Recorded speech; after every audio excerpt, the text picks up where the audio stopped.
Be in Mark chapter 8. Mark chapter 8. We have another mass feeding, and I want us to notice how similar this is. How many did we feed last time? 5 loaves and 2 fish fed 5,000. Right? So we get to chapter 8, and Mark gives us another account of a large feeding. This time there will be 4,000 that are fed. But the outline of what happens is almost identical, just a few differences as far as the numbers are concerned, but we'll take a look at that here in a minute. Just start in chapter 8, verse 1.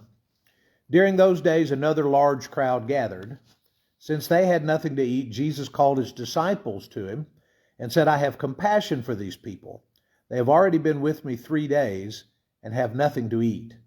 If I send them away hungry, they will collapse on the way because some of them have come a long distance. His disciples answered, but where in this remote place can anyone get enough bread to feed them? How many loaves do you have? Jesus asked. 7, they replied. He told the crowd to sit down on the ground. When he had taken the 7 loaves and given thanks, he broke them and gave them to his disciples to distribute to the people, and they did so. They had a few small fish as well, and he gave thanks for them and told the disciples to distribute those. The people ate and were satisfied. Afterward, the disciples picked up 7 basketfuls of broken pieces that were left over.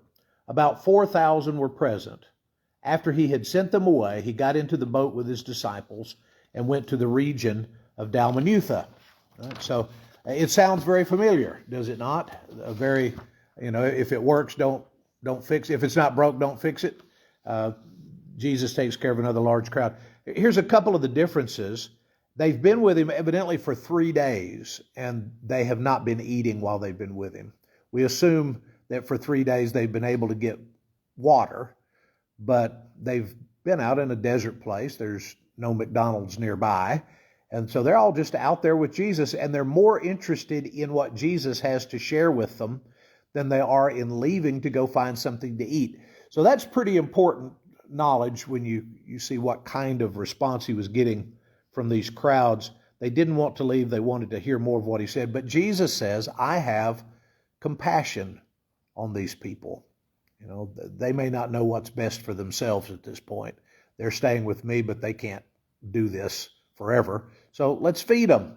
Well, the disciples then point out one of the main things that is similar about these two stories. They're out in the middle of nowhere. When he feeds the 5,000, they're also in a remote place. People have come to find Jesus in a remote place. They're away from food sources and don't have an immediate access to a large amount of food that the disciples could just prepare and pass out. In the feeding of the 5,000, one of the disciples asked Jesus, well, where are we supposed to get the money? We're talking about a half a year's wages just to get enough food so that everybody gets a little bit. So it was expensive. It was a daunting task. And so just like the first one, the disciples are unconvinced that they have what it takes to deal with this situation. What are we supposed to do about it? Jesus says, well, they'll faint on their way home. These people haven't had anything to eat in 3 days. And the disciples said, well, sorry, we don't know how to take care of the situation. So Jesus leads them through the same discussion that they had when he fed the 5,000. What do we have? Give me a breakdown of what kind of food we do have. They said, well, we've got 7 loaves of bread. Okay, that's their first, we got 7 loaves of bread. Jesus said, well, okay, we'll have bread. And so he breaks the bread, and 4,000 people have enough bread to eat. They also find some fish, and so he breaks the fish and blesses the fish, and they have enough fish to eat. In the original, in the 5,000 feeding, how many did they have of each? 2 and 5. 5 loaves and 2 fish, right? In this one, we have 7 loaves and some small fish. And so he makes use of both of those, and everybody is able to eat. Another similarity is the way that they went about it. Tell everybody to sit down. In the feeding of the 5,000, they sit in groups. Mark tells us specifically there were groups of 100 and groups of 50. And then the disciples went among these groups as they fed them. I think I remembered to mention to you that the way the Greek is worded in the feeding of the 5,000, it sounds like a garden. It's like you've gone to the botanical gardens and there's these plots that are laid out on the green grass. All of these people are in groups, like little bouquets of flower all over the countryside, and Jesus feeds them all. So they all sit down. Jesus blesses the food, breaks the food, serves the food, and then we have leftovers. In the feeding of the 5,000, how many leftovers? 12 baskets. And you're ahead of the game here because Jesus is going to give the disciples a pop quiz here in just a little bit. Do you remember when and how many? So he's going to ask them these questions I'm asking you, and they do pretty good on the test too. This time, how many do we have left? 7 baskets. It's easier to preach on the feeding of the 5,000 because there's 12 disciples and 12 baskets left. And you can always say, well, each disciple had a reminder of the occasion. The problem is the disciples don't seem to remember their take-home food. You know, they all get their take-home box, but it doesn't sink in deeply enough that they remember it the next time they need the information. But there's 7 baskets. There are 2 different words in the Greek for these baskets. The 12 baskets that they take up at the feeding of the 5,000 is a smaller basket. All right, so each one of them has a small basket. Think you're leaving the restaurant and they say, how big a take-home box do you need? Oh, I just need the little one. Right, so they all have the little take-home box. When they take up the 7, the word in the Greek is a different word, and it means a larger carrying basket, like a serving basket. And so they take up 7. So they don't get their own individual take-home box. They get 7 of the larger take-home baskets to take with them. And we're never told anything else about those leftovers. Not when he feeds the 5,000, not when he feeds the 4,000. We don't hear, okay, that night when they stopped for dinner, they all had their leftover bread and fish. They snacked on them as they were going in the boat later. Just the point that there was stuff left over. That's what Mark wants us to get, was that not only did Jesus do what was necessary, he did above and beyond what was necessary. Nobody at the end of either of these feeding sessions said, oh, I could have used a little bit more. Right? Everybody ate all that they wanted, and then there was leftovers besides that. So the people ate and were satisfied, verse 8. They took up 7 basketfuls of broken pieces, and then we get a count in both of these. In the first one, about 5,000 men were present, and this one, after about 4,000 were present. And then after he sent them away, he got in the boat with his disciples and went to the region of Dalmanutha. As soon as he finishes feeding the 5,000, what does he do? He gets in a boat, right? Actually, he puts his disciples in the boat, and he goes up on the mountain to pray and meets them later. He walks on the water and meets the boat to go to the other side. But it's the same pattern, right? You've got people who need to eat. Jesus says, can we feed them? The disciples said, no, we don't think so. Jesus says, well, gather what you've got. He blesses it, breaks it, feeds everybody. There's leftovers, and then we get in the boat and leave. Right? So both of these are very similar accounts, except for the numbers and the amounts of leftovers. The region of Dalmanutha is kind of interesting. I did a little bit of archaeological digging on it. Dalmanutha is close to the Sea of Galilee, and there were a lot of these little fishing villages up and down the coastline of the Sea of Galilee. Of course, Jesus and his group stayed mainly in Capernaum, and Capernaum was one of the larger cities at that time, a larger neighborhood that was at that point right at the Sea of Galilee. I think it's over a mile between where Capernaum was and where the shore of Galilee is now. So it has shrunk that much in the last 2,000 years. But all up and down the coastline were these little bitty villages where people were making a living fishing. So Dalmanutha was up the coastline a little bit, still on the Sea of Galilee, but it's famous because of where it's located. When they uncovered this and they finally dug down and said, well, this must be Dalmanutha. You know what I'm talking about when we talk about mounds, right? In archaeology, you look for raised places, mounds, because people lived there and then they would build on top of the ruins and you'd end up with little mounds. In fact, if you go over toward Quanah, there's a medicine mound over there near Quanah where the Comanche were for years, and it mounded up. Part of their civilization was there. Anyway, this area where Dalmanutha is only a few hundred feet from the mound that they have identified as Magdala. Does anybody know somebody famous from Magdala?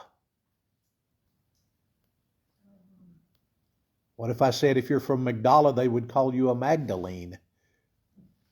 Mary. Yeah, that's where Mary was from. So when they went to Dalmanutha, they were just a few hundred feet from where Mary grew up, where Jesus cast 7 demons out of Mary of Magdala. All right, look at verse 11. The Pharisees came and began to question Jesus. To test him, they asked him for a sign from heaven. He sighed deeply and said, "Why does this generation ask for a sign?" In Matthew's account, he said, it is a wicked generation that asks for a sign. Truly, I tell you, no sign will be given to it. Then he left them, got back in the boat, and crossed to the other side. What's missing in this passage? Think every time you've heard a passage like this, it's actually in Matthew, heard it read, no sign will be given to this generation, and the next word is except. What's that sign that he says is the only sign they're going to get? Jesus on the cross. No, Jesus after the cross. The sign of the prophet Jonah. As Jonah was in the belly of the fish for 3 days, so will the Son of Man be in the belly of the earth for 3 days. That's the big sign. Right? Everything that Jesus gives them, he actually gives them 2 signs. He says, I'm just giving you one, but he ends up giving them 2. The other one is, tear down this temple, and in 3 days I'll build it again. Right? So both of them have to do with his death and resurrection. But he says, it's the sign of the prophet Jonah. That's the only sign I'm going to give you. In Mark, we have the same account, the same meeting with the Pharisees. And the Pharisees say, we need a sign from heaven. And Jesus says, I'm not going to give you one. And there's no except. He doesn't give them except for the sign of the prophet Jonah. It would be a conjecture, but you know how much I like conjecture. Why might Mark not have included in his telling of this account what Matthew included in his? When Matthew says it's all about the prophet Jonah, why doesn't Mark say anything about it? Mark's not writing to Jews. His audience probably didn't know who Jonah was. So the sign of the prophet Jonah didn't mean anything to a Gentile reading Mark's gospel. So, Mark will interpret for us sometimes. He'll say, well, Jesus said Ephphatha, and that means open up. But here he doesn't go in, he'd have to rewrite an Old Testament book to tell the story of Jonah and explain to them how the prophet Jonah's sign would make sense in reference to the resurrection. So he just doesn't put it in here. Maybe the same exact time frame, maybe the exact same quote from Jesus, but Mark says, my audience can't use that. When you are talking to different groups of people, there are different things that you can talk about and different things that they just don't get. Right? So if you're doing a devotional for young people and you talk about Pokemon, that might be a good illustration for young people, and you talk about Pokemon. When you're talking to our age group and you say, well, let me tell you about the latest Pokemon, and everybody goes, because nobody has a clue what you're talking about. Mark had that situation. Mark is writing to Gentiles, and Gentiles don't know from Jonah, and so probably he just did not put it in there because of that. Now, Matthew's audience was very Jewish. He was trying to convince them that Jesus was their long-lost Messiah. He was the heir to the throne of David. He was the one that all the Old Testament prophets had written about. So when he gets an opportunity to say, let me quote to you something Jesus said to the Pharisees, he said, like Jonah was in the belly of the fish for 3 days, so the Son of Man will be in the belly of the earth for 3 days. The Jews, they got it. They knew exactly what he was talking about. So it's the perfect example for a group of Jews that Matthew's writing to, and not such a great example for a group of Gentiles that Mark was writing to. Do you find yourself enjoying Mark more than Matthew, or are you a Matthew person? Anybody? Do you have a favorite gospel? Matthew's your favorite? Anybody? You know, a lot of people like Matthew the best because we start in Matthew when we're going to read through the New Testament in a year. And then we get up in Matthew and we don't keep our New Year's resolution. And so the next year we say, I'm going to read through the New Testament in a year. And so we start in Matthew. And so we get most of the way through Matthew, and then we break our New Year's resolution. And the next year we say, I'm going to read through the New Testament in a year. And so we know Matthew pretty good because we've read him more. We didn't get as far as some of the others. But I like Mark. Mark's my favorite because he writes, everything happens quickly. There's not a lot of extra information. It's just kind of boom, boom, boom as he goes through. And probably behind him would be John, because John spends so much time on the relationships that Jesus had, particularly that last half of his gospel, all about the relationships. Okay, so we fed 4,000, and then we ran into the Pharisees. So the next section is going to be about the bread or the yeast, the leavening agent of the Pharisees. And so Mark has this little package together, 3 points in a poem. It works out pretty well. Verse 14, the disciples had forgotten to bring bread, except for one loaf that they had with them in the boat. Okay, if this is the immediate following of the feeding of the 4,000, we don't know what happened to the leftovers. So this may be another occasion, but they have one loaf of bread with them in the boat. Be careful, Jesus warned them. Watch out for the yeast of the Pharisees and that of Herod. Now, you and I, who are, lifelong Bible students and have listened to quotes of Jesus forever, what does he mean when he says the yeast? Watch out for the yeast of the Pharisees and Herod. Don't let them have an influence on you. Don't listen to the things that they're putting out. In the New Testament, typically, yeast is a bad thing. In Jewish history, there's no time in their festivals that's dedicated just to having yeast. But there is a whole week dedicated to not having it, right? The Feast of the Unleavened Bread. Right behind Passover, there's a whole week of unleavened bread. So leavening to them was kind of a negative connotation. When Paul writes, he says, you don't want to let sin into the church because it's like yeast, and a little bitty bit of yeast goes into the whole lump. And then all of a sudden, everything is affected by the yeast. So Jesus says to his disciples, be careful of the yeast of the Pharisees and of Herod. Don't let these guys have too much influence on you by the stuff that they're trying to put into your lives.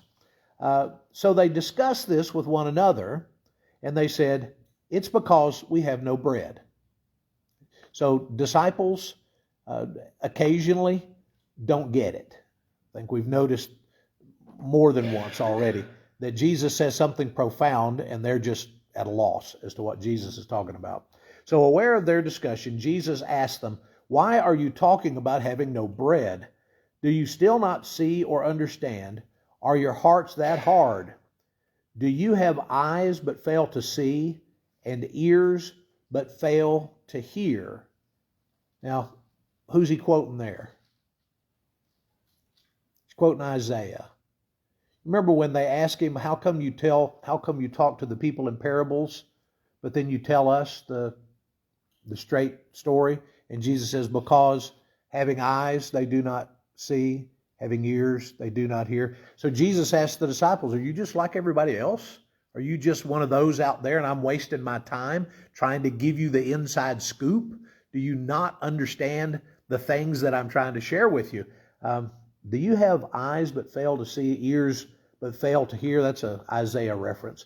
Don't you remember when I broke the 5 loaves for the 5,000? How many basketfuls of pieces did you pick up? And they said, 12. And we say, that's right, good job. And when I broke the 7 loaves for the 4,000, how many basketfuls of pieces did you pick up? And they answered, 7. And we say, you are correct. So they make 100 on the pop quiz, just like we did. They're keeping up. And so Jesus' answer to them was, well, okay, do you still not understand? To put it in our vernacular, you still don't get it? You don't see what we're doing here? Why are you worried about physical bread? Why is that the center of your attention? In John, we've already about this time frame. Jesus has fed the 5,000. They followed him to the other side of the lake, and he tells them, the only reason you followed me over here is because I fed you. You need to think about eternal bread. I'm the bread of life. I'm the bread that came down from heaven. Unless you eat this bread and drink my blood, you have no life. Remember that? You got to eat my flesh and drink my blood, John 6, or you have no life. And many of them stopped following him. So here's the disciples. Well, maybe he's mad at us because we forgot to bring bread with us. And Jesus says, oh, you're just like the rest of them. You know, I'm trying to give you the inside scoop. I'm trying to help you understand what's really going on here. And you're so hard-headed. Do you remember when I fed the 5,000? Do you remember when I fed the 4,000? There's something going on here besides just feeding large groups of people. So he has to kind of lower the boom on the disciples again to try to get their attention. And again, they're starting to get it. They're starting to understand. But all of this is brand new. It's so easy for us to look at how they handled it. They were 30 years old before they ever heard the first thing from Jesus. And none of them knows at this point in time what's coming. Nobody. The smartest ones among them, the most dedicated ones among them, they don't have a clue that Jesus is going to die and get buried and raised from the dead. None of them. They don't get it until after it happened. So we've got the bird's eye view. We're looking backwards to all of this history as it unfolds. But occasionally, we're kind of like Jesus and just wondering, what's it going to take for y'all to figure out that there's something bigger than feeding large groups of people going on here.